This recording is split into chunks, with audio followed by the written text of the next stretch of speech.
Betawi rempuk, FBR hidup kurang ajar, dihajar budak tabek kita rebut.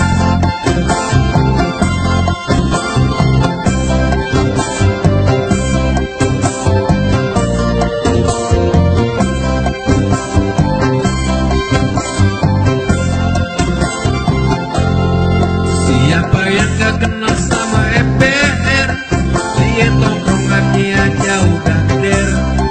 Kalau musuh emang pantang dia cari, ada yang jual yang terpaksa dia beli. Ondel-ondel yang jadi lambangnya, kudu kita jaga kelestariannya. Jangan sampai kita punya budaya terus hilang kagak tahu juntrungannya. Kudu taat sama agama, karena itu emang udah semboyannya.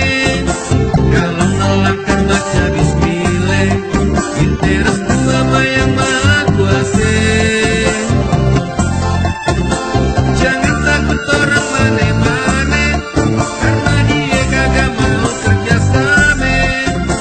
Kalau dia pada kagak suka, suruh aja pada minggat ke kampungnya. Biar Betawi yang bangun kota Jakarta, udah makmur kita bagi sampai rata.